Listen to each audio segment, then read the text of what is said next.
de lo que está en los cielos. Él es el testigo de lo que Él vio y lo que está instituido en los cielos, que Salmo 89 dice, 89:37 dice, y como la luna será firme para siempre y como un testigo fiel en el cielo. Él es testigo de lo que está arriba y también de lo que está aquí abajo. Por tanto, Él es tan testigo que puede ver todo lo que hacemos, todo en absoluto. Porque el día que nosotros estemos delante de su presencia, Él nos va a juzgar por nuestras obras, porque las conoce, porque nos conoce perfectamente bien, porque es testigo de todo lo que hacemos. Entonces también fue testigo de la iglesia de la Odisea. ¿Y qué veíamos acerca de la iglesia de la Odisea en la predicación pasada? ¿Qué recuerdan? Díganos unos puntos rápidos de lo que recuerdan de la iglesia de la Odisea. ¿Por qué le decía el Mesías, tú no eres frío ni caliente? Porque sus aguas eran turbias. Bueno, sabemos que la Odisea era conocida por sus aguas tibias y turbias, ¿no? Que se mezclaban entre aguas frías y aguas calientes y no tenían ni una temperatura fría ni una caliente, eran tibias, ¿verdad? ¿Ok? Pero ¿por qué el Mesías, ¿por qué el Mesías los estaba reprendiendo? ¿Por qué? Se envanecieron por las riquezas. Se envanecieron por las riquezas. ¿Por qué más? Por su postura, ¿no? Porque tenían un buen centro comercial, eran personas pues acomodadas, nadie al parecer padecía de alguna necesidad. ¿Y por qué más?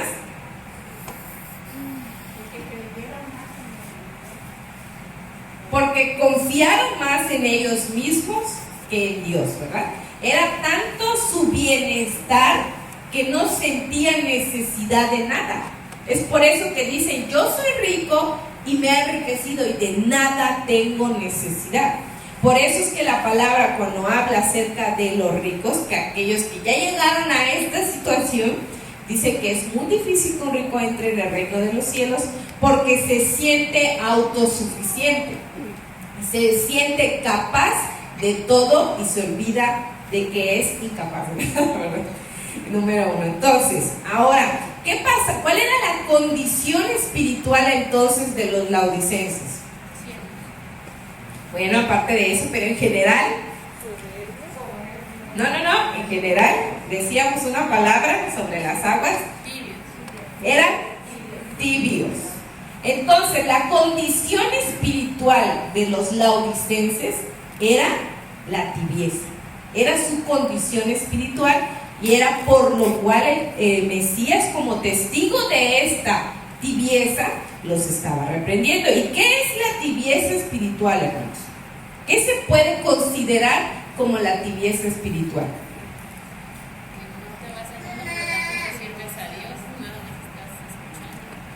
Está haciendo oculto.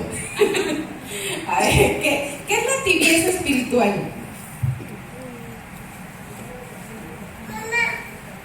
¿Mande?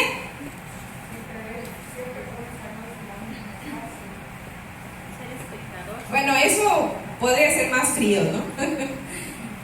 ¿Qué es la tibieza espiritual? Es algo muy chistoso, ¿verdad? Como que están aquí. Falta de fe, poner más en lo material que en lo espiritual, va perdiendo la fe y no le creen a Dios. Bueno, también puede ser una pérdida de fe, evidentemente. No estar bien, sí. La tibieza espiritual es un estado en la que la verdad de la palabra no tiene un impacto profundo en nuestra vida. Tiene cierto impacto, pero no tiene un impacto profundo. ¿Y a qué me refiero? Tú puedes decir que eres creyente porque ya no fumas, ya no tomas, a lo mejor, porque ya no te vistes de manera extravagante, porque ya no usas ciertas cosas, no oyes cierta música, pero dentro de tu corazón no ha cambiado nada. Sigues siendo arrogante, a lo mejor, sigues blasfemando dentro de ti, teniendo pensamientos inicuos, mintiendo, robando, acusando. Entonces, por fuera aparenta ser espiritual, pero por dentro no hay un impacto profundo de la verdad en tu corazón. No existe ese impacto. Entonces, por fuera aceptas la verdad, pero no dejas que la verdad impacte tu vida enteramente. Y esa es una tibieza espiritual, donde la verdad está superficialmente en nuestra vida, pero no está en nuestro corazón. ¿Recuerdan cuando el Mesías se le apareció a sus discípulos mientras iban caminando estos? Creo, si mal no me equivoco, iban a Galilea, y estos iban hablando y un hombre se les acercó, iban hablando de la palabra, y ellos no habían notado que él era el Mesías. ¿Sí se acuerdan de esta historia? ¿Y qué pasa con los discípulos que cuando llegan, dicen, ven a comer con nosotros porque ya es tarde? Entonces se sientan y cuando él parte el pan y les da vino, se les abren los ojos, ¿no? Y dicen, este es el Mesías. Pero algo interesante que se decía uno al otro, es una frase muy importante en nuestra vida. Dice, uno de los discípulos dijo, ¿no sentías que ardía nuestro corazón cuando hablaba? ¿No sentías que ardía nuestro corazón? Yo cada vez que escucho esta historia, hermanos, pienso en qué está impactando la palabra en mi vida. ¿Está haciendo algo? ¿Me redarguye de lo mal que estoy? ¿Realmente está provocando un cambio en mi vida? ¿Será que los demás me ven como era antes y he cambiado algo? Es algo que siempre recuerdo en esta historia y tal vez me pongo un poco melancólica, disculpen, porque pienso y me interrogo a mí misma pensando, asimilando si la escritura está entrando en mi vida completamente.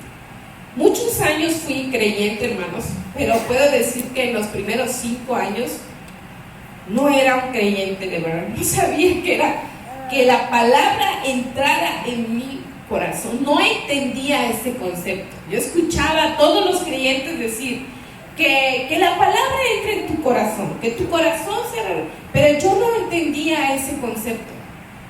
No lo entendí, hermanos. No lo entendí hasta después de un tiempo empecé a asimilar que la palabra no había entrado a mi corazón, porque era exactamente la misma persona, solamente con una cara de creyente. Era exactamente la misma persona, no había cambiado nada en mí. Y un día alguien, para vergüenza, me dijo, una amiga mía que no era creyente, me dijo, tú sigues siendo exactamente la misma, dijo. Que dice, ¿y dónde está tu religión? Me dijo, porque ella no entendía nada de eso. Y yo me quedé asombrada que después de tantos años de supuesto esfuerzo, no había logrado absolutamente nada con la palabra. Entonces dije, hay algo que no está asimilando mi vida, ¿no? ¿Por qué? Porque a lo mejor entramos en esta tibieza espiritual. Y a todos nos pasa en un momento entrar en la tibieza espiritual, hermanos. No es algo por el cual nadie haya pasado. Todos hemos pasado por la tibieza espiritual. Todos tenemos un problema con la tibieza espiritual, porque la tibieza espiritual se muestra cuando la palabra de Dios no produce vida en nosotros. No produce absolutamente nada. Porque nosotros somos similares a un árbol, y un árbol de frutos que tiene que dar, pues frutos, ¿verdad? Si un árbol no da fruto, lo cortas de tu casa, ¿no? Si sembraste tu guayaba todos los años no da fruto, no da fruto, no da fruto, no da fruto, dices tú, ya para qué, no me sirve, todo el tiempo estoy recogiendo sus hojas, me hace basura, pero no da fruto. Entonces, ¿qué haces? Lo cortas. Sofía está así como que, lo cortas, sí, lo cortas, Sofía. Cortas tu árbol porque no sirve para el propósito por lo cual lo sembraste, ¿no? Es exactamente lo mismo en nuestra vida espiritual. Cuando no producimos nada, no servimos, hermano. Entramos en un estado de tibieza. ¿Y qué pasa con los tibios? Son vomitados de la boca de Dios. Número 1, rechazados de cierta manera. de la vida eterna, porque no producimos. Y en el caso de los laodicenses, mis hermanos, fíjense cómo claudicaba tanto su corazón. Estaban como en servir o no servir. Amo mucho a las riquezas o no las amo. Estaban todo el tiempo en ese voy, y como las olas del mar iban y venían arrastrados. Aún como dice la escritura que como las hojas del viento son arrastradas, así estaban arrastrados. Estaban en una tibieza espiritual. Por lo tanto, el Mesías tuvo que despertarlos de esa tibieza espiritual. Decidid a quién servir, dijo Elías. Cuando el pueblo de Israel no se definía en servir, les dijo: decidan a quién servir. Si a Dios Jehová, entonces sirvan a Jehová. Si a Dios Baal, pues sirvan a Baal. Decidan qué es lo que van a hacer, porque habían entrado en una tibieza espiritual, en una tibieza que no les permitía servir a un señor, sino en el deseo de servir a dos señores, lo cual es posible. Imposible servir a dos señores, ¿verdad? Imposible complacer a dos. Por eso cuando estás en una empresa y hay dos jefes y uno dice una cosa y el otro, entonces ¿a quién le hago caso? Es imposible servir a los dos y complacer a los dos, no puedo. Es imposible, y complacerme al mismo tiempo a mí. Entonces está peor. Eso está peor, ¿verdad? Y los jefes también lo saben, ¿verdad?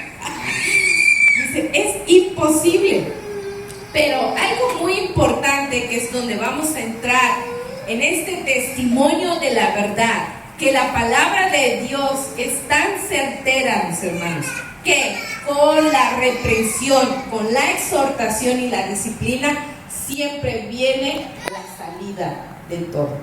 ¿Qué vamos a estudiar el día de hoy? ¿Cómo vencer esa tibieza espiritual? Porque el Mesías se acercó a nosotros y nos dijo: eres tibio, cuidado porque te vomitaré de mi boca. Nos dio una advertencia. Le dio una advertencia a los laodicenses, no para condenarlos, sino para que hallaran la salida a esa tibieza. Porque, ellos no se habían ido al mundo. Si usted está aquí, no se ha ido al mundo en realidad. Si está en el mundo, pues ni qué decir, ¿verdad? Pero mientras esté en la casa de Dios, hay una oportunidad. Mientras estemos en la presencia de Dios, hay una oportunidad para vencer la tibieza o los pecados que nos asedian. Y es lo que vamos a estudiar el día de hoy. Fíjense que después, en Apocalipsis 3:14, que el Mesías exhorta a los laodicenses, en el 18 les da una opción de la salida a la tibieza. Apocalipsis 3:18 dice: por tanto, ¿qué? Por tanto te aconsejo, fíjense. Qué amable es nuestro Mesías y nuestro Dios. Porque no dice: por tanto te obligo, te mando, te disciplino que lo hagas. Por tanto te aconsejo, dice, si quieres la vida eterna, si quieres seguir caminando, te aconsejo, te doy una salida y una opción. ¿Cuál es esa opción? Número 1 dice: que de mí compres oro refinado en fuego para que seas rico. ¿Qué significa el oro en la palabra? ¿Qué es el oro en la escritura? Ana Petrona, todavía no lo sople. Volvemos a preguntar y ignoremos la respuesta. ¿Qué significa el oro en la escritura?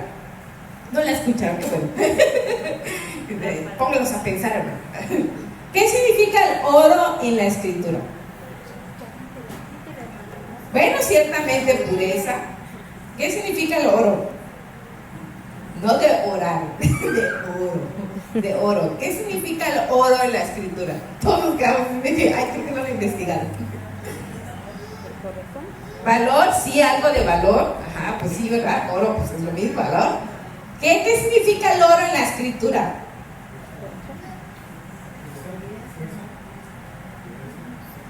Y están adivinando. Fuerza, pureza, valor, dice, menos al cuadrado dividido entre.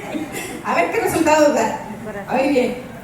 El oro en la escritura está asociado a la divinidad de nuestro Dios.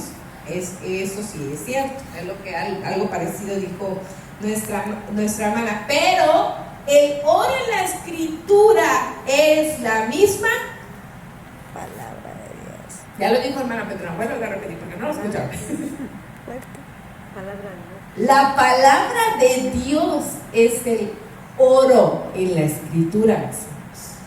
Dice Isaías 55, y ese oro no es cualquier oro, hermanos. Dice, a todos 55:1. A todos los sedientos, venid a las aguas, y los que no tienen dinero, venid, comprad y comed. Venid, comprad sin dinero, sin precio. Quiere decir que no podemos alcanzar la escritura con nuestra fuerza. Vino y leche. ¿Por qué gastáis el dinero en lo que no es pan? ¿Qué es el pan para nosotros? La palabra de Dios. Y vuestro trabajo es lo que nos sacia. Oíd atentamente y comed del bien, y se deleitará vuestra alma con grosura. Inclinad vuestro oído y venid a mí, oíd, y vivirá vuestra alma, y haré con vosotros pacto eterno, las misericordias firmes a David. Este oro, hermanos, no se puede comprar con nada de esta tierra. Tú no puedes ir a una congregación, aunque ahorita sí puedes hacerlo, ¿verdad? Y decir, quiero que me vendan una hora de predicación, paga tu diezmo, paga tu tarjeta de crédito. Bueno, puede ser que pase, hermanos, definitivamente, pero el efecto de la palabra en ti no se puede comprar. No hay precio alguno que pueda pagar el valor de la escritura en nuestra vida. No hay precio alguno. ¿Quién puede sanar el corazón herido de alguien sin pagar un solo peso? Solo Dios. ¿Quién puede restaurar a las familias sin que tengan que pagar miles de psicólogos? Dios puede hacerlo. ¿Mande? ¿Quién? No, los encuentros no. Esos no cuentan con nada espiritual, así que ¿quién puede pagar el precio del efecto de la palabra en nuestra vida? Nadie. Dice Dios, venid y comprad sin dinero, porque sabe que nuestro dinero tiene una capacidad limitada. $1 equivale a 21 pesos casi. ¿Qué puedes comprar con 21 pesos? Por lo que te alcance en el mercado, ¿verdad? Por eso no podemos comprar la palabra con el dinero, hermanos. Lo que tenemos en nuestra mano es el oro refinado por nuestro Dios. Es decir, que Él ha buscado lo mejor de lo mejor para darnos en estas escrituras para que vivamos. Porque al final de todo dice, venid y ved, y se deleitará vuestra alma. Dice, y vivirás. O sea, imagínense. Salmo 119:72 lo dice más claro. Quien lo quiera leer, lo puede leer, porque ya voy a empezar a toser. Salmo 119:72.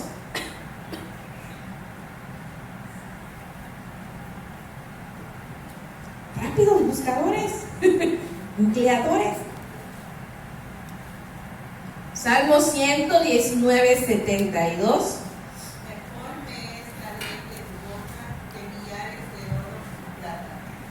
Wow, mejor es para mí la ley de tu boca que millares, dice mi traducción, de piezas de oro y de plata. No hay nada más valioso, dice Dios, que la ley que está en tu mano, que produce vida, que no puedes comprar ni pagar con dinero terrenal, pero que sí puedes obtener de manera gratuita. Entonces, cuando el Mesías estaba exhortando a los laodicenses, ¿qué les estaba diciendo? Compra de mí oro refinado. ¿Qué significaba esa frase entonces? Adquiere lo que es de verdadero valor para ti, porque el dinero Las riquezas se quedarán en este mundo, pero tu alma pasará a otra, ya sea a la eternidad conmigo o a la condenación eterna sin mí. Y es algo que no podían comprar con su dinero. ¿Recuerdan la historia de Lázaro y el rico? ¿Pudo comprar el rico su salvación? No pudo comprarlo. Nadie puede pagar por tu alma, ni nosotros mismos, hermanos. Es imposible.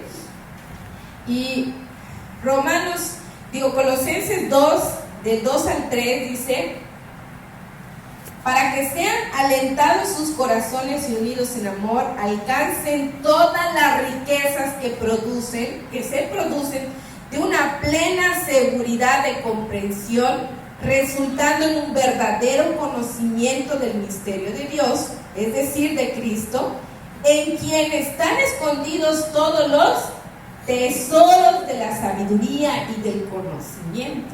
Porque ¿de dónde viene la sabiduría y el conocimiento? De la palabra de Dios. Lo que tiene usted en su mano es oro valioso. Y es un oro que vale más en esta tierra y en los cielos, mucho más. Es tan valiosa la escritura que sin ella no podríamos comprar nada de la vida, de lo que es el verdadero valor. En el mundo dicen, el amor no se compra con dinero. El verdadero, el puro amor no se compra con el dinero. Porque el amor que se suelta con el dinero no es amor, es interés. Eso no es amor, es interés. Porque el verdadero amor no se compra con dinero. Yo escuché a una clienta mía decir: me separé de mi esposo después de 18 años. ¿Y sabes por qué me separé de él? Porque me engañó con una mujer más joven. Pero dice, él ahora dice, yo ahorita lo visito y le llevo comida. Dice. Yo le dije, qué extraño, ¿por qué lo visito? Porque dice, la mujer con la que se juntó lo dejó en cuanto él tuvo un accidente y ya no, como ya no podía caminar ni trabajar, lo abandonó a su suerte, me dijo. Y él no tiene hijos, ni esposa, ni familia acá. Dice, entonces no tiene nadie que le ayude. Y como está inválido, pues no se puede cocinar ni nada. Y yo me sorprendí, hermanos, de la misericordia de esta mujer, que sabiendo que después de haber sido traicionada, de haber sido abandonada también, digamos, a su suerte, tuvo el valor de regresar con él. No regresó como pareja, pero sí regresó para ayudarlo. Y yo, wow, dije, un amor verdadero no se define por lo que tenemos, ni por la situación en la que nos encontramos. Por eso el Mesías, teniendo amor de los laodicenses y de nosotros, les dijo, están en esta condición, pero no les voy a abandonar. Les voy a decir qué tienen que hacer para salir de su situación. Entonces, yo que soy ven a predicar conmigo. Salmos 19 del 9 al 10 dice: el temor del Señor es limpio, que permanece para siempre. Los juicios del Señor son verdaderos, todos ellos deseables, más que el oro, sí, mucho más que oro fino. Salmo 19 del 9 al 10: más dulces que la miel y que el destilar del panal. No hay nada mejor, hermanos, que abrir la escritura y encontrar una palabra que conforte nuestro corazón. Eso quiere decir que los laodicenses sustituyeron la palabra por todos sus deseos. Ellos decían, no, la escritura dice que tengamos fe para que seamos eternos, para que vivamos una vida eterna. La escritura dice que si confiamos en Dios, Él nos va a ayudar en todo. Pero ¿qué estamos viviendo nosotros? Nada, estamos bien. No necesitamos a Dios. ¿Para qué leemos la escritura? Porque cuando las cosas van bien, olvidamos, ¿no? Olvidamos que Dios es el que nos da ese tiempo de bienestar y las cosas están bien. Nos olvidamos cuando no tenemos enfermedad, hermanos. No oramos por nuestra salud ni por la salud de los demás. Estamos bien saludables todos. Pero cuando viene la enfermedad nos postramos, ayunamos todos los días que no ayunamos en el año, oramos y leemos todos los capítulos. Me acordé que nunca leí Ruth, entonces lo voy a leer, a lo mejor hay algo ahí escondido para mí. En esta situación que me salve y me ayude. ¿Nos pasa esa situación? Sí nos pasa, ¿verdad? Porque entramos en un momento de tibieza. Entramos en un momento en el que nos relajamos. Eso fue lo que pasó con los laodicenses. Empezaron bien y terminaron en el medio. Ni siquiera terminaron el final, ¿no? Por lo menos no habían definido su final, ¿no? Pero estaban a la mitad de una situación crítica en definir: o sirvo a Dios con todo mi corazón y que la palabra haga un efecto en mí, o pues me enfrío, me alejo de Dios y ya, no importa. Por eso es muy importante que los hermanos en la congregación asistan, hermano. En donde le caben sus fuerzas, venga. Yo sé que ¿quién se cansó en Hanukkah? ¿Quién no se cansó en Hanukkah? Nah, por los que no fueron, dice. Eso sí nos cansaron, dice, pero todos los que fuimos a Hanukkah terminamos. Ya el último día decíamos con las hermanas, que se hagan bola las hermanas sirviendo la comida. Ay, que sea, ahí tengan. Ya estábamos súper cansados, ¿no? Estábamos tan cansados de verdad, y todos los días decíamos: yo no vamos a poder en la noche, ya no podemos en la noche, pero ahí nos veían en la noche y no, hermanos, vengan a comer. Estábamos súper cansados. Pero hermanos, ¿es por qué? Bueno, una, porque nosotros deseamos estar con ustedes, y número dos, para mantenernos calientes. Esa es la realidad. Si tú sacas la tortilla del comal, se te va a enfriar, eso sin lugar a duda. Por eso cuando sale del comal te lo comes rápido, ¿no? Antes de que se te enfríe, porque a nadie le gusta la comida fría. Y la comida es el pan servido en nuestra mesa, y el pan es la palabra. ¿A quién nos gustaría que nos den una palabra fría, hermanos? Sin amor, a nadie. Es como venir, es como, y eso, a eso representa la tibieza. Es como aquel que llega a su hermano y decirle: ay, hermano, ¿cómo está? ¿Qué? Me pregunta cómo estoy, si que me extrañó o que me ve extraño. No, una de dos, o me extrañó o me ve extraño, ¿no? Porque la palabra no hace ningún efecto, hermanos, en nuestra vida. Porque la palabra trae sinceridad y no hay mentira detrás de ello. Por eso tú sabes si a tu hermano realmente le interesas o no, o si es un protocolo mandarte mensaje, ¿verdad? En tus momentos de dificultad. ¿Cómo es, hermano? Parece que lo copy-paste. A todos les dando lo mismo, dice. A todos les dando. Es algo parecido. No produce nada la escritura en su vida. Entonces, cuando a los laodicenses les decía el Mesías: compren de mí oro refinado, es que vengan a adquirir el conocimiento de la palabra y de Dios, para que sepan lo que es verdaderamente rico. ¿Han escuchado lo que el Mesías le dice en Apocalipsis 2:9? Un versículo antes, dice a la iglesia, le estaba diciendo, ya olvidé qué iglesia está. Odisea. Yo conozco tu tribulación, le dijo, y tu pobreza, pero tú eres rico. Sí.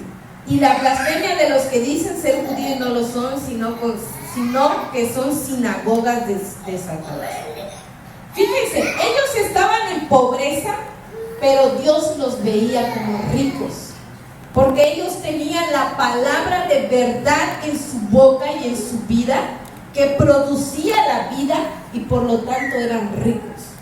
Para Dios el rico no es el que tiene, no es el que tiene más oro, no es el que tiene más carro, no es el que tiene más carros, no es el que tiene más bienes. Para Dios el rico es aquel que posee la palabra de Dios y la practica en su vida.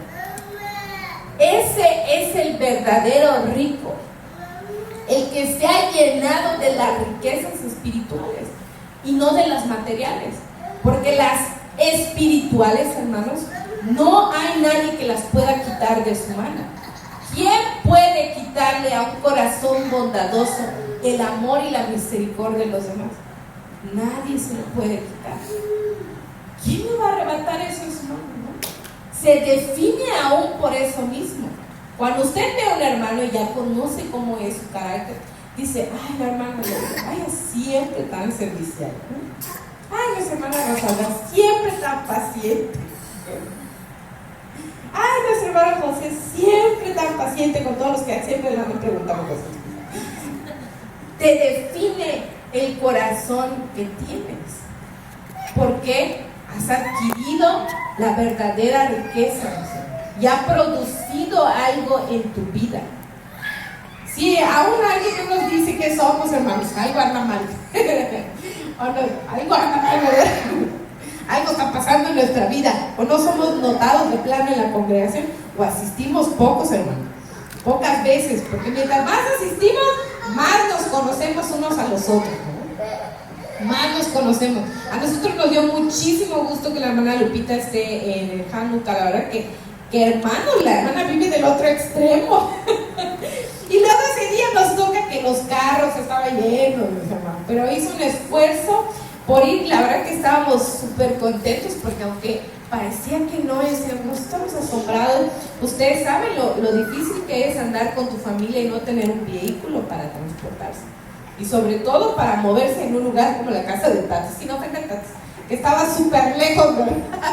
Pero aún así, y sin transporte, eso es sin transporte, pero ahí estaban, hermanos. Yo la verdad estaba súper sorprendida, y es porque la palabra está haciendo un efecto en nosotros. Yo siempre les aconsejo a los hermanos que se enfrían por un momento y que luego ya no quieren ir a la congregación, y como que luego empiezan a poner pretextos, es que mi trabajo, es que mi dinero, es que no. Yo siempre les digo, hermano, haga lo que está en sus posibilidades, número uno, y número dos, en lo que se va a comprometer de verdad. Si me puedo comprometer un día, empiece con un día, porque eso es como el ejercicio diario. Empiezas corriendo 10 minutos y ya estás ahogando, pero ya en un mes ya puedes correr unos 15, y luego ya puedes correr unos 20, y luego unos 30, y luego ya bajaste 10 kilos, ¡ay, feliz de la vida!, ¿no? Es algo parecido a esto, ¿no? La vida espiritual es un ejercicio, la palabra también es un ejercicio, la cual tiene que entrar a nuestra vida y producir vida. Porque los laodicenses estaban muertos en vida, y para Dios era un problema, porque sabía que se iban a desviar más si no lo reprendía a tiempo.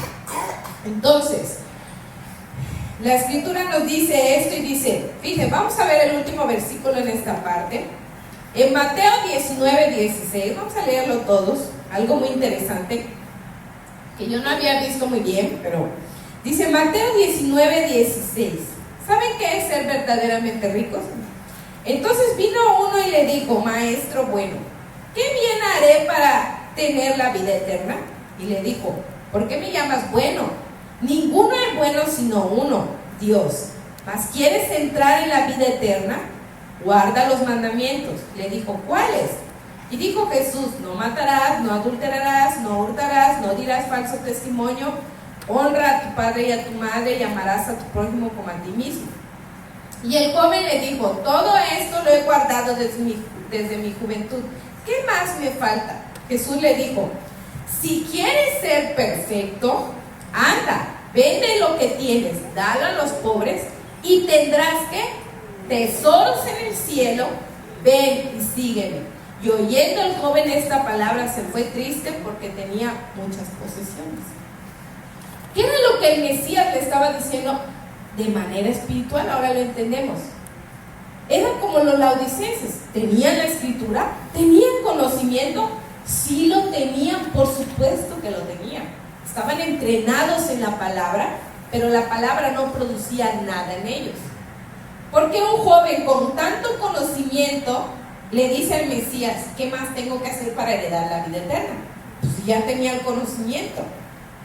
Es que no producía nada su vida, porque él estaba acumulado de bienes y no sentía la necesidad de producir más que lo terrenal y no lo espiritual. Entonces el Mesías le dijo, bueno, dices tú que ya lo has guardado. ¿Quieres ser perfectamente rico? ¿verdad? Quieres ser perfectamente rico, porque rico ya eres en esta tierra, pero no rico en lo espiritual. Eres pobre todavía en lo espiritual. Y las riquezas te estorban para colmo. Por eso el Mesías le dice, ve, vende todo lo que tienes, porque con todo lo que tenía no iba a poder comprar nada, a pesar de que tenía mucho. Bienes sí, pero en lo espiritual no podía adquirir nada más. Nada. ¿Y qué le dijo? Vende, dáselo a los pobres, haz misericordia, empezando para despojarte y no estar aferrado, y sígueme. Produce vida. Ven a mí, porque el que va al Mesías va por la fuente de agua viva. Va detrás de la vida. El que va con el Mesías va detrás de la vida, persiguiendo al Mesías, porque sabemos que en Él tenemos vida. En Él está la fuente de agua viva, la fuente de todas las riquezas que no podemos adquirir, que solo podemos entrar a mirar y disfrutar a través del Mesías. Eso era verdaderamente ser rico. Él decía, ¿qué más tengo que hacer? Soy rico y no tengo nada. Y él, soy rico, pero ahí tengo todo, ya no necesito hacer nada. Dice, ya cumplí los mandamientos, ya tengo riquezas, ya tengo todo. Y el Mesías lo veía, yo me imagino como los laodicenses. ¿Qué les dijo a los laodicenses? Eres un pobre, un miserable, un desventurado, porque solo tienes bienes. ¿Qué tienes? Pues bienes, es todo. ¿No? Es todo lo que tengo. No tengo amor fraternal por los demás, no tengo misericordia a lo mejor, no tengo dones espirituales, no sé discernir, no tengo la sabiduría de Dios, entonces no tienes nada. Puedes tener miles y millones de riquezas, hermano, pero ¿han escuchado hablar a los ricos? ¿Qué piensan los ricos? Ay, dice, ay, no lo he escuchado porque todos somos pobres alrededor. No he escuchado a ningún rico. ¿Qué dicen los ricos? ¿A quién le preguntaron? ¿Fue a Bill Gates? No me acuerdo. ¿Qué necesitas para ser feliz? ¿Sí? ¿Qué fue? Un poco más, sí, Bill Gates. Un poquito más de dinero en mi cuenta. Eres tan pobre que solo tienes dinero, dice una frase, ¿no? Solo tienes dinero y no tienes nadie que te quiera, no conoces el verdadero amor, no conoces la verdadera compañía, la fuerza, no conoces las caídas y el esfuerzo de tener que levantarse, no conoces nada de la vida, no sabes nada del amor verdadero, no sabes qué es dar y despojarse de lo que es innecesario, no sabes nada de la vida. Es lo que le decía el Mesías al joven rico: eres rico, tienes dinero, pero no tienes nada más que dinero. No hay nada más, ni siquiera tenía la vida eterna, por eso lo estaba buscando. Era el colmo. Tenía el oro en su mano, pero no producía nada en él.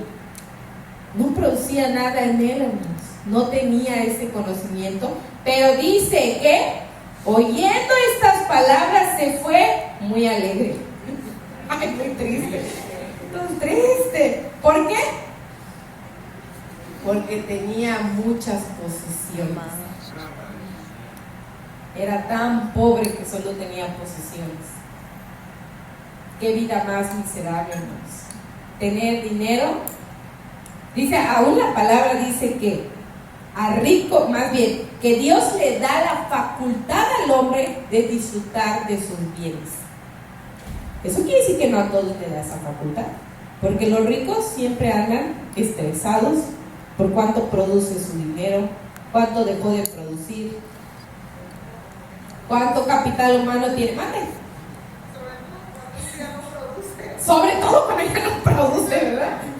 Yo visité a un amigo muy joven él y muy exitoso, tiene ya varias empresas, tiene como 5 empresas, no, si mal no conté, ¿no?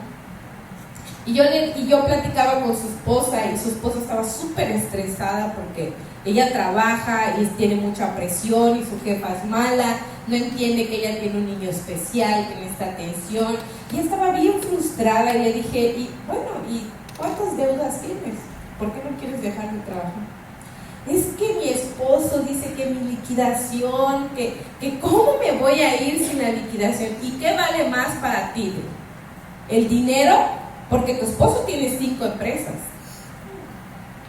O tu hijo, al cual no has disfrutado ni has trabajado por él en 5 años. Yo solo te digo que el tiempo jamás va a regresar para ti. Y ella me dijo, es que él me desanima porque he trabajado 14 años para esta empresa y pues voy a perder mi liquidación. Pero luego reaccionó y dijo, pero si me enfermo, dijo, lo que me van a dar es para que yo me sane, entonces ¿de qué me va a servir? Y yo le dije, te contestaste tú sola. Entonces piénsalo muy bien, le digo. Porque le digo, en tu situación no tienes deudas, no tienes necesidad, tu esposo tiene dinero, ¿qué más dinero puedes querer? ¿Vale la pena? Y al final dijo, no vale la pena. Yo siento que ya no vale la pena para mí. Pues bien has dicho, no vale la pena. Porque ¿cuántos no quisiéramos de los padres estar con nuestros hijos y no tener que trabajar? Todos quisiéramos lo mismo. Bueno, algunos, creo yo. A los que tienen hijos rebeldes yo no creo, pero entonces, mis hermanos, si regresamos en el consejo de nuestro Mesías a los laodicenses, primero, para poder quitarnos esa tibieza, tenemos que dejar de acumular riquezas en esta tierra.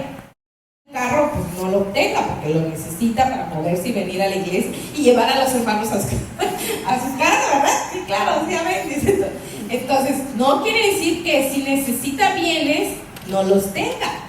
Quiere decir que no enfoque su vida en producir los bienes materiales, sino en los espirituales. Porque Abraham era un hombre rico en gran manera.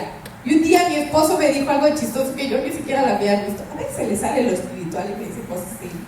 Y me dice, Abraham no construyó ninguna mansión siendo rico. Y yo, hermano, yo me sorprendí y dije, no había visto eso. Algo tan absurdo, ¿verdad? No me había percatado que tiene razón, le digo, no había visto eso. Dice, Abraham era rico y no construyó ninguna mansión. ¿Qué hizo con su dinero?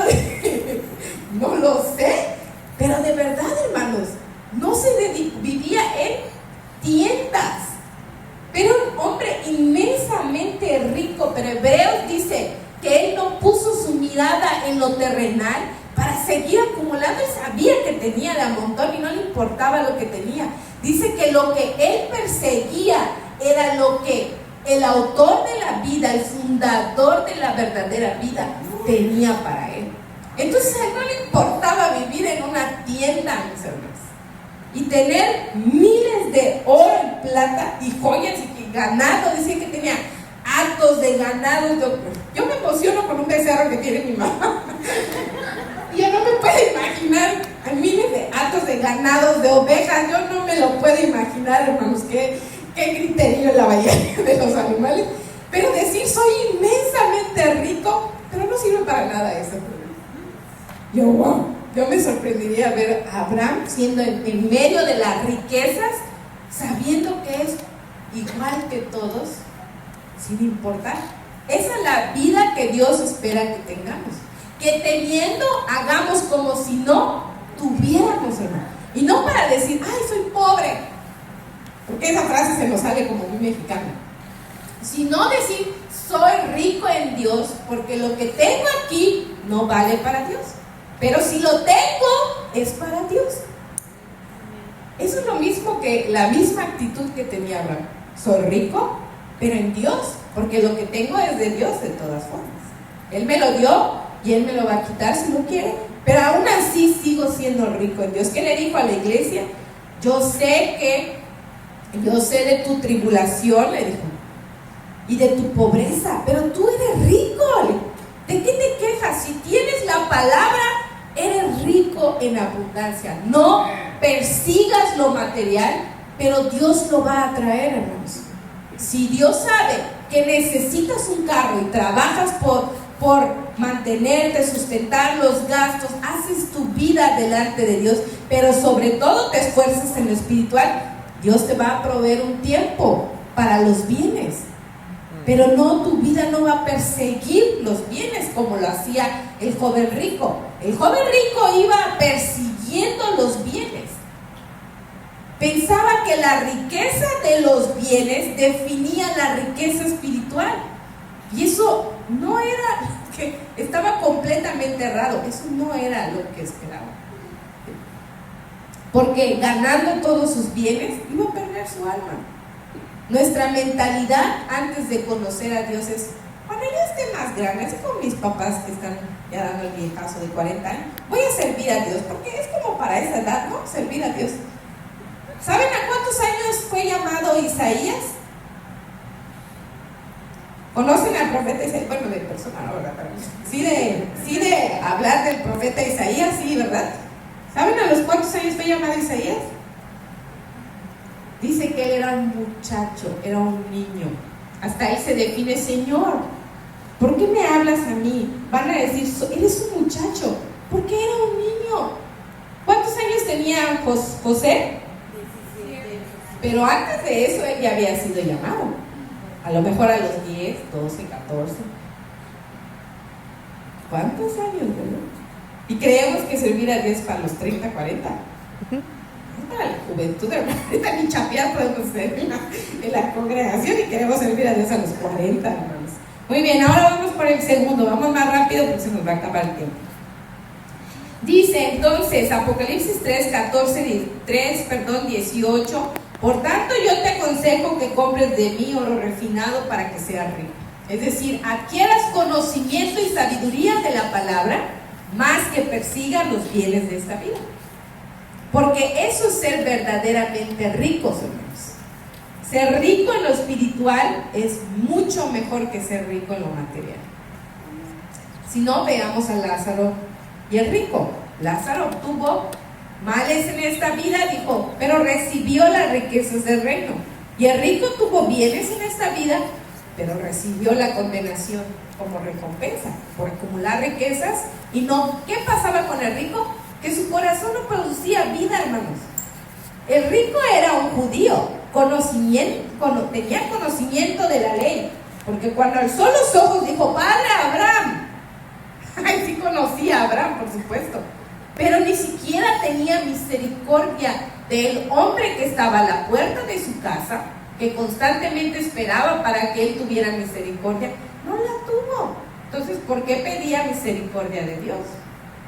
Ese es el problema con las riquezas, que ciegan y obstruyen el producir la vida espiritual en nosotros.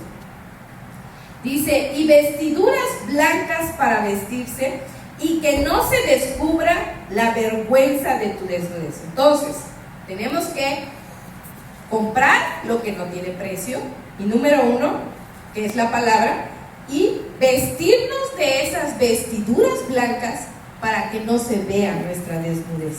¿Qué significa la desnudez en la escritura?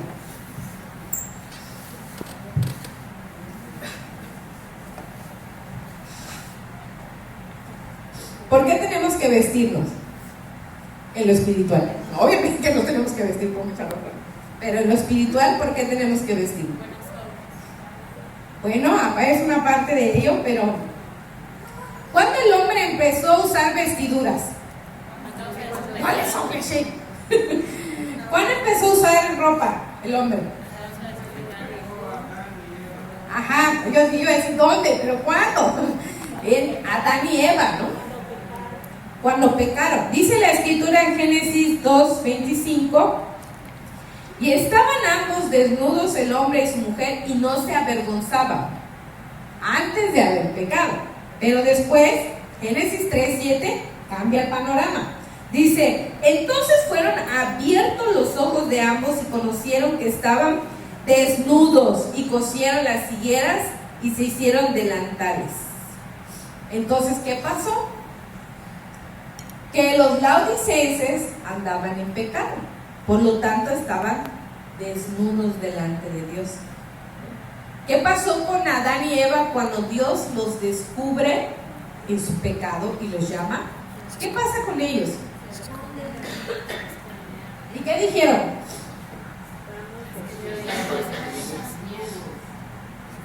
que tenían vergüenza, ¿no? Dices, es que estamos desnudos y tenemos vergüenza de salir a tu presencia, porque era de la presencia de Dios que se escondía, no de ellos mismos. Porque delante de Dios todos estamos desnudos, mis hermanos. A Dios no le podemos esconder absolutamente nada, ni lo que hay en nuestra mente, ni lo que hay en nuestro corazón. No podemos esconder nada. Y cuando vivimos en pecado, peor aún, hermanos, porque nuestro pecado nos viste a nosotros y es evidente cuando nos vemos, ¿no? Cuando Dios nos ve, ¿de qué estás vestido? Vamos a ver unos versos. Dice Isaías 47:3: será descubierta tu desnudez, también será expuesta tu vergüenza. Tomaré venganza y no perdonaré a hombre alguno. La vergüenza, ¿qué produce el pecado? Vergüenza. Cuando eres sorprendido en el pecado, te avergüenzas, ¿no? Te da pena, dice, te avergüenzas, por supuesto, porque estás haciendo algo incorrecto. Estás quebrantando la ley de Dios. Hebreos 4:13 dice: y no hay cosa creada oculta a su vista, sino que todas las cosas están al descubierto y desnudas ante los ojos de a quien tenemos que dar cuentas. La desnudez es el pecado, hermanos. Pero como dijimos al principio, ¿qué pasó con los laodicenses entonces? Que era, como estaban viviendo en pecado, Dios les dijo: aunque te vistas con tus ropas finas, yo te veo desnudo por tu pecado. Porque ellos tenían grandes industrias de textiles, de lino fino. Y aún así, para Dios, estaban desnudos.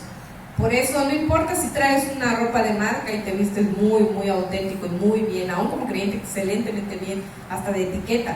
Pero para Dios, si estás en pecado, estás desnudo. Y Él lo único que puede ver en ti es la vergüenza de tu pecado. Y hay gente, mis hermanos, que se toma muy en serio la vestimenta. Hay que tomárnoslo en serio, ¿verdad? Hay que venir a la casa de Dios de la manera más presentable. Y no solo en la casa de Dios, también afuera, hermanos. Porque ¿qué caso tiene la casa de Dios y afuera nos vestimos como malandros, ¿no? Y yo he visto algunos así como que, mi hermano, ¿de dónde le sacó esa vestimenta? Mi suegro siempre dice algo muy chistoso. Con los pantalones entubados, dice: no me puedo imaginar cómo entraste en ese pantalón. Ay, me causa mucha risa. Porque sí, hay que tomarse en serio la vestimenta, hermanos. Hay que tomarse en serio la forma en que nos presentamos a los demás, porque es como representamos a Dios. ¿Qué nos gusta usar? ¿Qué no? Yo durante el tiempo que me convertí no me daba pena, la verdad, usar mi ropa. Antes yo usaba bien, nada que ver. Mi vestimenta era horrible, hermanos, nada decente. Y no me daba pena, hermanos, porque no estaban abiertos mis ojos a que yo estaba desnuda delante de Dios. ¿Cómo me atrevía a vestirme así? Decir, ¿cómo me atrevía? Porque mis ojos no estaban abiertos a que yo soy la imagen de Dios, a que represento al Dios vivo. ¿Cómo me voy a poder llamar creyente, hermano, si ando como un malandro? No creo que eso sea adecuado.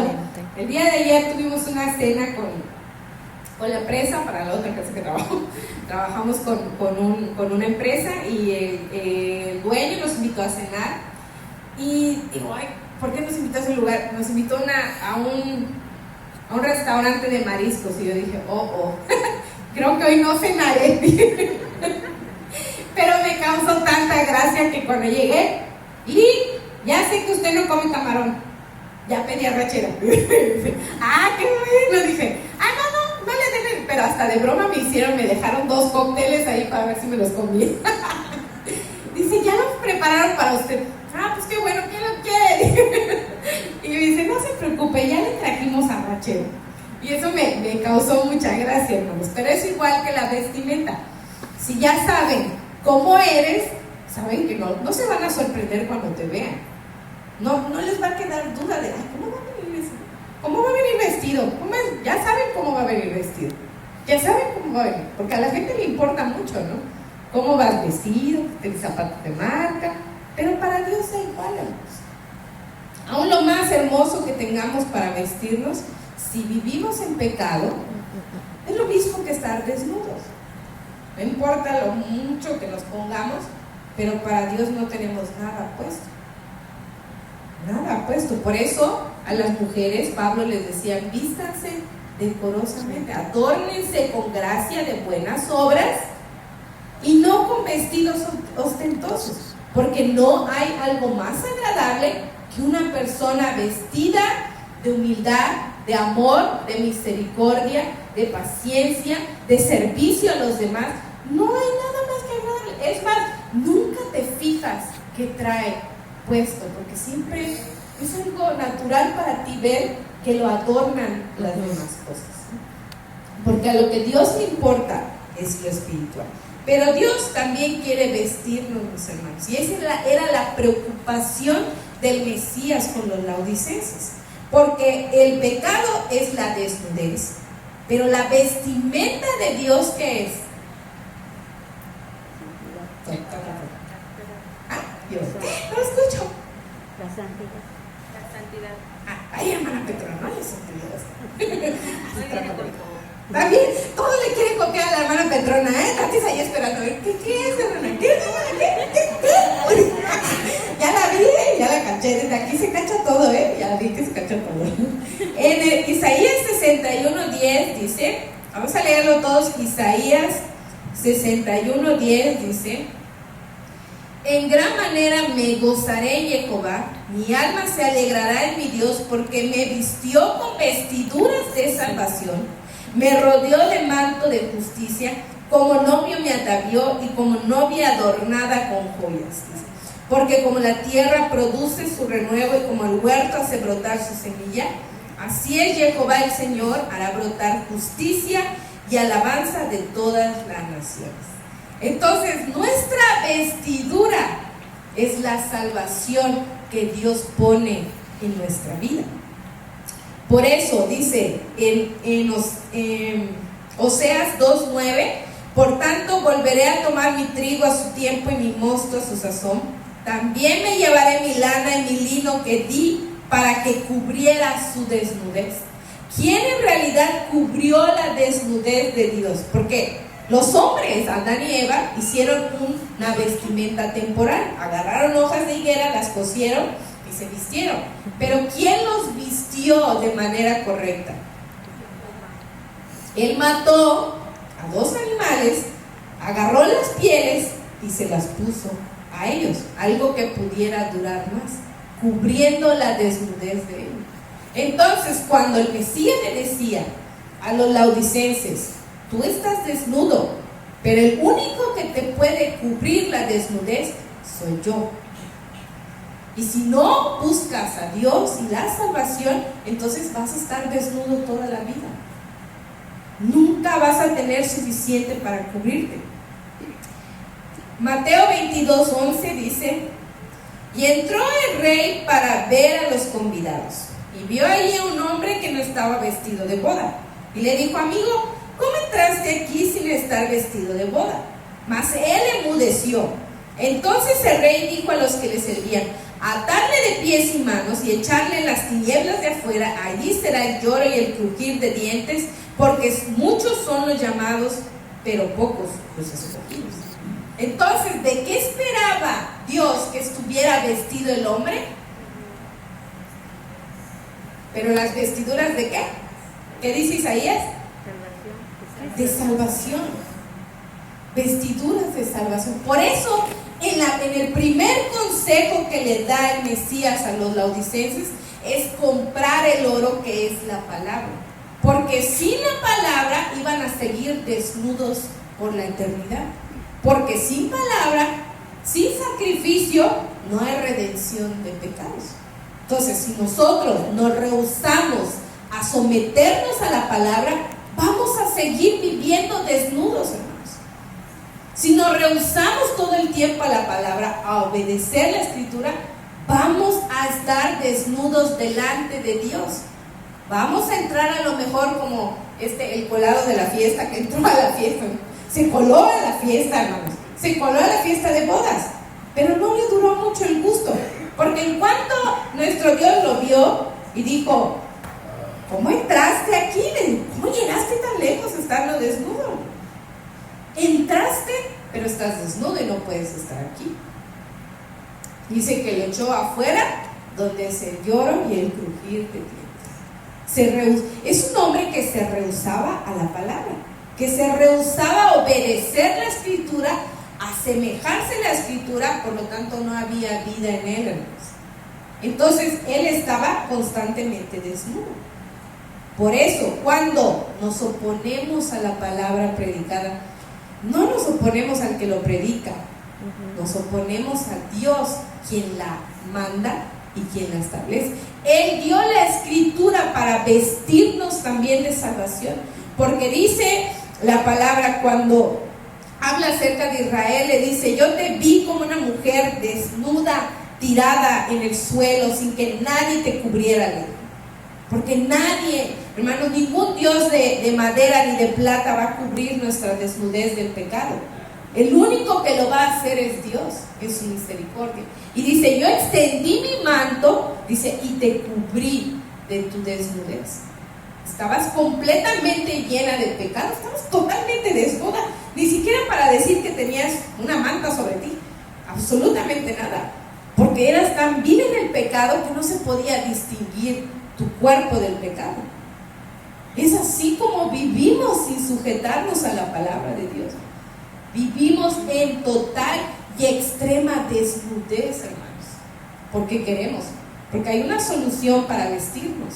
Hay una solución, y esas son las vestiduras de salvación.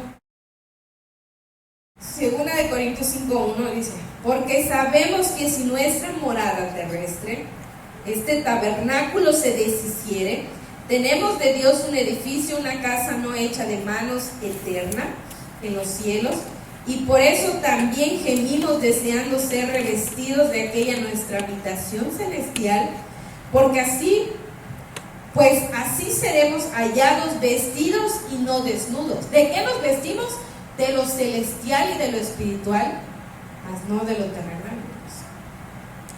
Porque así mismos los que estamos en este tabernáculo gemimos con angustia, porque no quisiéramos ser desnudos. ¿Para qué gemimos? Para alcanzar la salvación, y que la salvación nos vista delante de Dios y Él no nos rechace de su presencia, hermanos.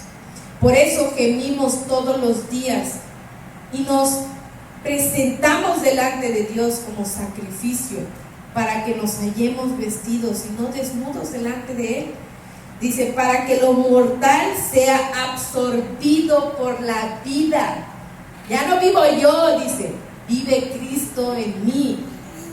Eso es, que la vida produzca vida, que ya no exista nada de nuestra vida anterior en nosotros, sino de la vida que el Mesías ha producido en nosotros. ¿Qué era lo que le pedía a los laodicenses? Que regresara nuevamente al inicio. Compren la escritura, vuelvan a estudiar la palabra, vuelvan a ser vestidos de salvación, porque ya se habían desnudado ellos solos. Como cuando vistes a un niño y se quita la ropa y lo vuelves a vestir y se quita la ropa. ¿No les pasó cuando estaban chiquitos sus hijos? Y los vestías y se volvían a quitar la ropa, y era el colmo, decir: le voy a pegar la ropa al cuerpo. Era casi que amarraba el cinturón para ver si se lo podía quitar. ¿Y cómo batallabas con los niños? Nuestro Dios está batallando todo el tiempo con nosotros en esa misma actitud. Nos viste de salvación, nos quitamos la salvación porque nos vamos a morir. Regresamos otra vez al principio, otra vez todo, y todo el tiempo está lidiando con nosotros, esperando y tener el fin, mis hermanos, que nosotros lleguemos hasta el final vestidos de salvación. Dice: estar desnudo es vivir en pecado y tener obras muertas. Y el último que vamos a ver en Apocalipsis 3, en Apocalipsis 3:18, bueno, ya casi 19, dice: después de vestiduras blancas para vestirte y que no se descubra la vergüenza de tu desnudez, unge tus ojos con colirio para que veas. Y dice, y reprendo y castigo a los que amo, sé pues celoso y arrepiéntete. He aquí yo estoy a la puerta y llamo. Si alguno oye mi voz, abre la puerta, entraré a él y cenaré con él y él conmigo.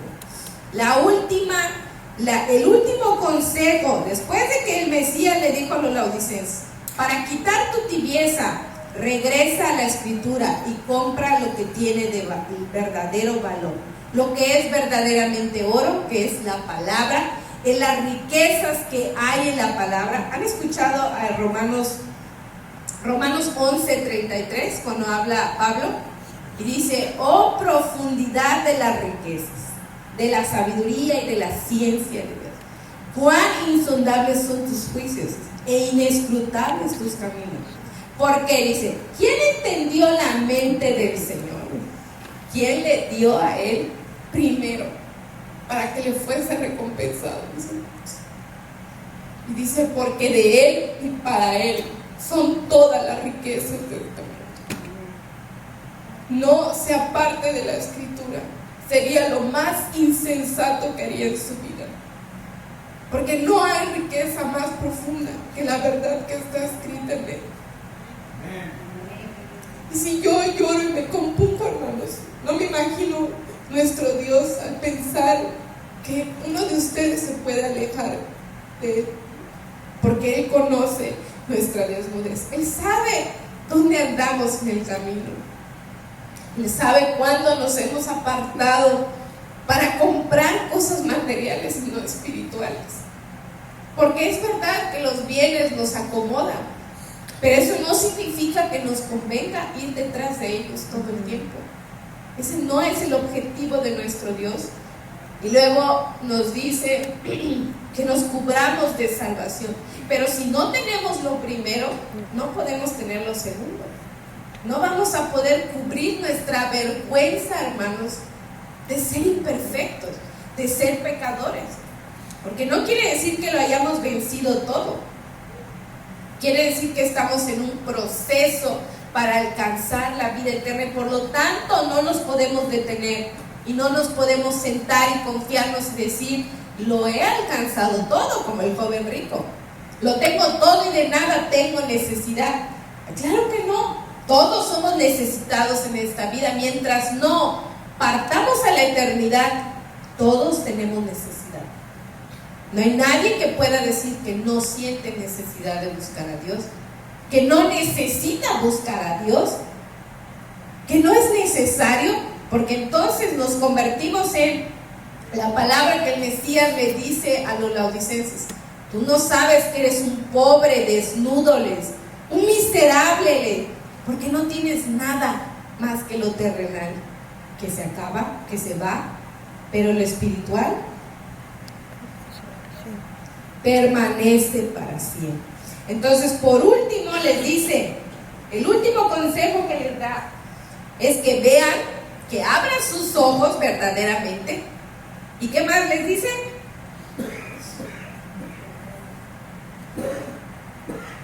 Y que acepten la corrección que Él les da. Ese es el paso más difícil, porque usted puede tomar la Escritura y leer y empezar a caminar, vestirse de salvación, arrepentirse de sus pecados, regresar, pero aceptar la corrección es algo muy diferente. ¿A quién de aquí los ha disciplinado, pastores? Llorando así, o sea, aprovechen que no están, lloren todo lo que quieran. Aprovechen que no están los pastores y lloren todo lo que quieran.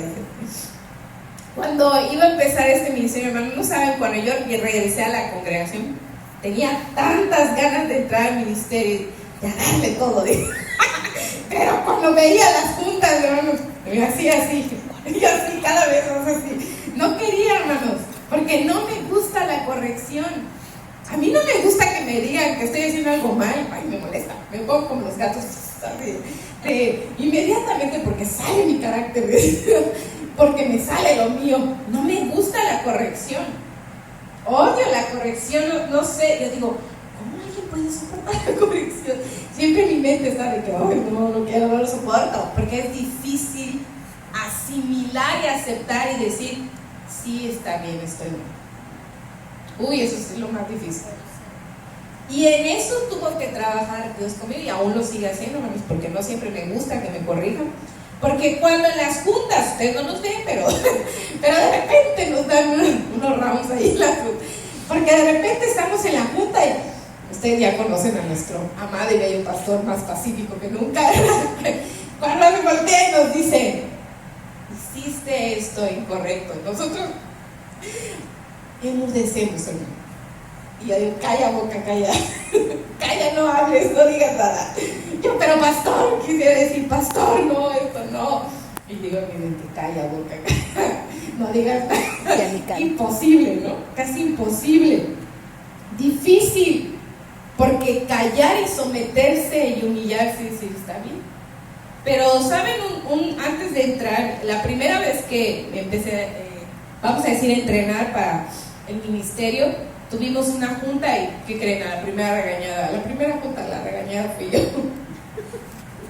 Y yo dije, no puede ser, ni siquiera he comenzado y ya empezamos con los rocazos. Y dije, no puede ser.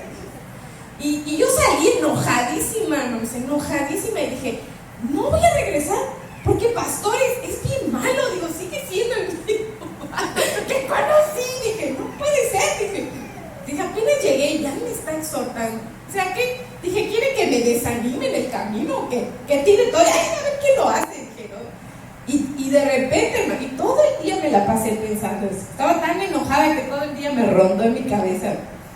Pero al final del día empecé a estudiar la palabra, a meditar, y empecé a pensar. Y vino una voz que me dijo, soporta la disciplina. Enmudece. Calla y enmudece, calla. Y yo dije, tú me hablas, Señor, pero como que eso de callarse a mí no se me da, ¿no? Y yo dije, calla y enmudece. Dije, ¿cómo me voy a callar delante?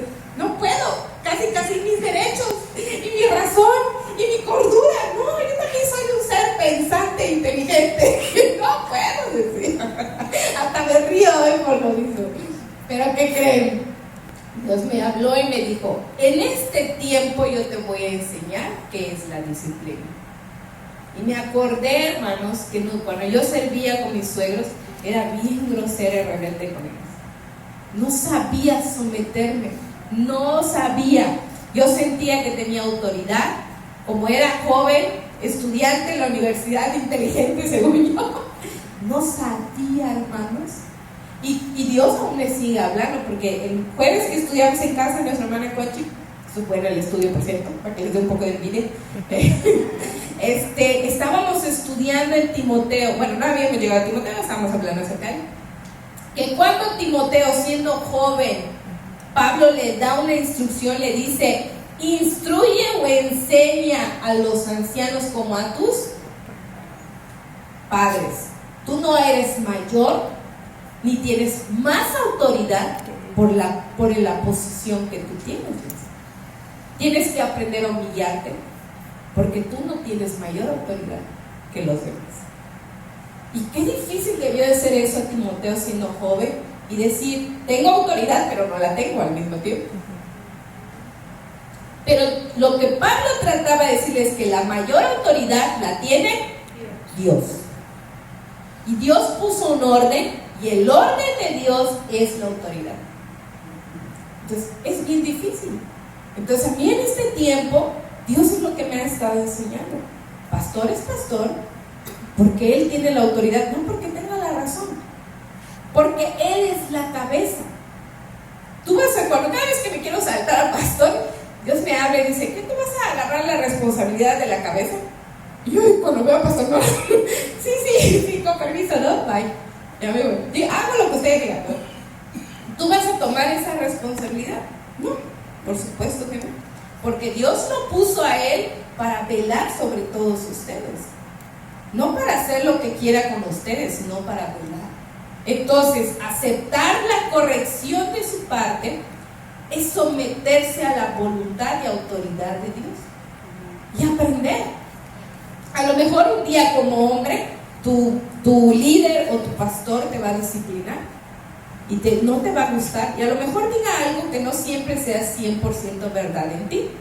Sin embargo, en eso hay, hermanos, siempre hasta un 1% de que es verdad.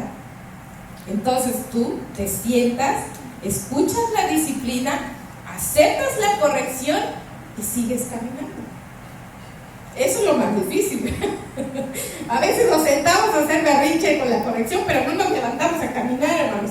Y Dios está esperando a ver a qué hora se nos pasa el berrinche para que podamos caminar. Porque Dios no está enfocado en que hagamos el berrinche y que nos sintamos mal. Está enfocado en que nos levantemos de ese berrinche y sigamos trabajando. Eso es lo que Dios espera. Acepta la reprensión, acepta. Es como a Yogis, ¿no? Yogis, ya, baja la voz, porque estoy esperando que te calles para seguir el estudio. No está enfocado en lo que sintamos en la corrección, sino en que nos vamos a levantar de esa corrección y vamos a seguir caminando. Eso es lo que espera Dios. Entonces, Salmos 19:8 dice: los preceptos del Señor son rectos, traen alegría al corazón. El mandamiento del Señor es claro, da luz a los ojos. Entonces, si queremos ver, regresamos a la parte número 1. Busque la escritura, abra sus ojos a la escritura. Salmos 121, del 1 al 2 dice: a las montañas levanto mis ojos, ¿de dónde ha de venir mi ayuda? Mi ayuda proviene del Señor, creador del cielo y de la tierra. ¿Hacia dónde van abiertos nuestros ojos ahora? Hacia arriba. Cuando el rico despertó en el Seol, dice que no volteó a ver alrededor, dice que alzó sus ojos y miró, porque de ahí venía la salvación, que él rechazó, por supuesto. Pero nosotros no lo vamos a rechazar, ¿no? Alzamos nuestros ojos hacia lo eterno, ¿no? Job 5:17, ahora viene aquí acerca de la corrección. He aquí cuán bienaventurado es el hombre a quien Dios reprende. Dice: no desprecies pues la disciplina del Todopoderoso. Si pastor me habló, es porque él vela por mí y Dios le habla y le dice: aquí hay algo mal, corrígelo con él, porque si no se va a destruir. Entonces, cuando él viene y te habla y te dice, te suena muy malo y dices: es que pastor me está juzgando, me está diciendo cosas que ni son ciertas. Ay, pero tu 1% dice: ay, sí es cierto. No mientas. Claro que es cierto, pero tú no lo quieres aceptar. Ese se vuelve un problema espiritual para ti. Porque dice que la reprensión y la disciplina no viene del pastor, viene de Dios. Dios es, ¿quién dice en Salmos 23, que eso vamos a hablar hoy en el tabernáculo? Jehová es mi pastor, nada me faltará. Pero ¿qué dice? Tu vara y tu callado, de tu vara y tu callado, lo que sostiene tu mano es lo que me guía. Eso quiere decir que, ¿para qué usa la vara? Me dicen con los cortes, con las ovejas. Mi sobrina tiene 4 años y medio. Y mi mamá tiene unas gallinas y tiene unos borregos. Y hermano, me sorprende tanto que ella agarra su vara, entra con su vara y el gallo le dicen el gallo pegón ahí porque te patea el gallo, no sé por qué tiene esa maña. Y entra ella y con la vara, ¡pah!, le suena el gallo. Increíble, se agarran, o sea, hasta los borregos les toca así. Y yo dije, hace ser casi nos hace Dios, porque si un hombre lo hace con un humano, un humano lo hace con unos animales, ay, ¿cómo nos hará Dios a nosotros en lo espiritual? ¿No te sometes? Aquí está la vara, aquí está la vara. Por eso la corrección fue inventada por Dios, hermanos. No por el pastor ni por el líder, lo inventó Dios para que caminemos rectamente. Tito 3:10: al hombre que cause divisiones después de la primera y segunda amonestación, deséchalo. Es decir, si no eres apto, ahí está el problema de los laodicenses, al último consejo: si no eres capaz más que de aceptar disciplina y corrección, entonces Dios te va a vomitar de su boca. Dice la escritura: si yo soy su Señor, ¿dónde está mi honra? porque nadie me teme. Si yo soy Dios, ese es un problema hoy en la vida del creyente, hermanos, allá afuera y en todos lados. Dios es Dios, pero nadie le honra, porque hace lo que quiera, interpreta la escritura como quiera, la disciplina la desecha, y ese es un grave error de nuestra vida, desechar la disciplina. Volvemos al principio, desechamos la palabra de Dios, no hay remedio para nosotros. Entonces dice que en la segunda amonestación, mira, aquí ni siquiera les da tiempo de una cuarta amonestación, aquí en la segunda amonestación desecha, dice la ley. Por lo menos en los partidos te dan 3, te sacan, ¿no? 3 cartillas rojas y fuera. Pero aquí en la segunda, 2, yo me sorprendí con eso, 2 amonestaciones. Ay, cuánta misericordia de Dios es a mí, porque no pasé ni la primera prueba. Dije, ya tengo como quién sabe cuántas miles de amonestaciones. Porque para Dios, mientras volvamos a comenzar, pues ya vamos a terminar, Jeremías 10:24, repréndeme, oh Señor. ¿Qué decía Jeremías? ¡Qué valor! Repréndeme, oh Señor, pero con justicia, no con tu ira, dice.